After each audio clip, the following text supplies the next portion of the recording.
Приветствуем вас на канале Раиса Кириченко, дача, сад, огород, цветы. В прошлом году у меня уже поздно были фотографии вот таких растений, и томаты мне присылали, и вопрос был, что это такое, и будет ли развиваться дальше растение. Ну и наконец-то снова пошли вопросы, и поэтому я решила уже, у меня наконец-то появилось такое растение, и я решила ответить. Это у меня на перце в этом году вот одна растюха такая. Все остальные, как видите, семена хорошие. Семена полет, и перец семеноводческое предприятие, Тираспольское, это старинное семеноводческое предприятие, и занимается вот производством семян. Это не иностранные, но довольно-таки дорогие семена, и вот иногда такое появляется.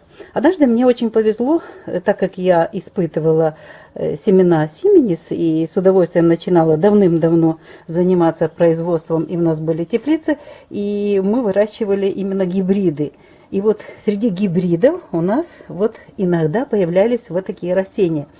И я тогда, когда приехал представитель фирмы Сименис, я спросила, что это такое, почему возникает. Мало того, у меня еще было несколько растений, которые были странные, очень темно-зеленые. Это были томаты, президент, и мелкие томаты, и были очень кислые, но очень сильные, здоровые растения.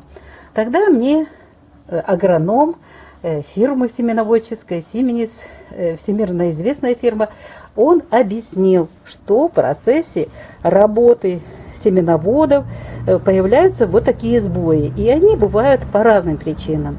Чаще всего это, возможно, неправильно семена выделялись, подготавливались к тому, чтобы их взять из какого-то плода. Бывает вот такое, бывает расщепление.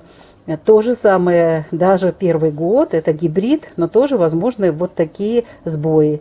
Ну, естественно, я спросила, можно ли выращивать из этого растения. Нет, ни в коем случае, потому что вы потеряете время. Если вы хотите урожай, не мучайте растения, не мучайте сами.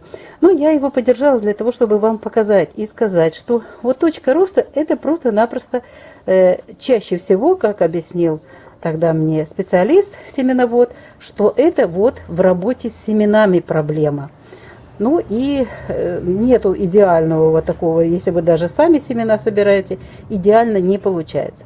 Но также он мне подсказал еще некоторые вещи очень ценные, когда может появиться и много таких вот растений, которых прекращается рост, как будто бы начинается рост, а потом останавливается.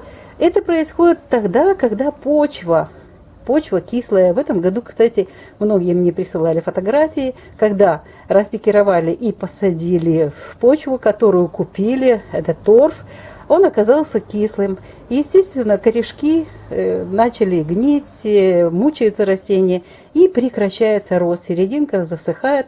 Вот, когда почва кислая, не подходит растению, тоже вот такие могут быть метаморфозы. Но это чаще всего бывает, когда же растение развивается, и есть уже там даже точка роста, и если с почвой что-то не так, естественно, вот такие сбои растения вот так реагируют на то, что ему неправильно дали неправильную еду и неправильное пространство для корней.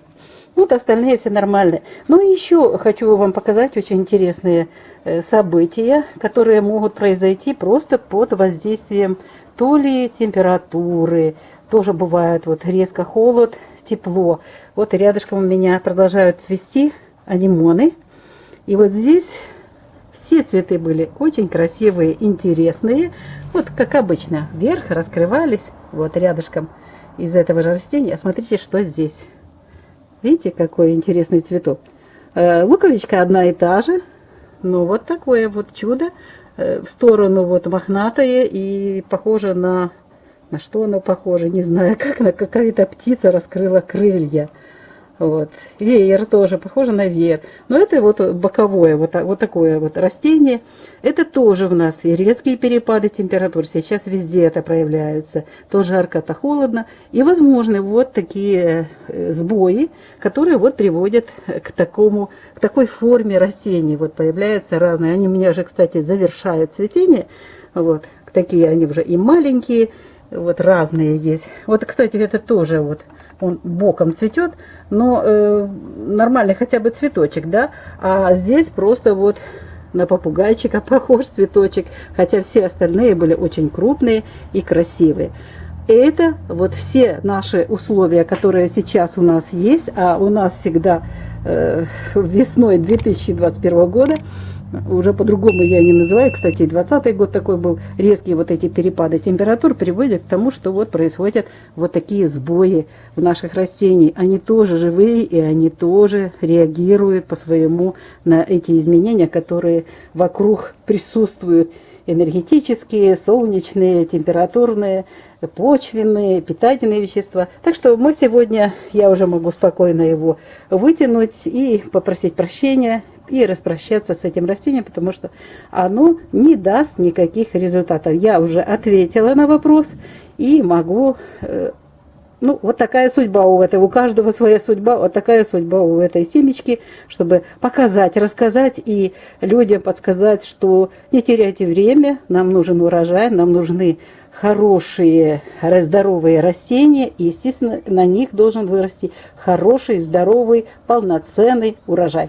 Ну что ж, Раиса Горяченко, Александр Волик подготовили это видео, ответ на ваши вопросы. Мы прощаемся с вами, всего вам самого доброго, до новых встреч в новых видео.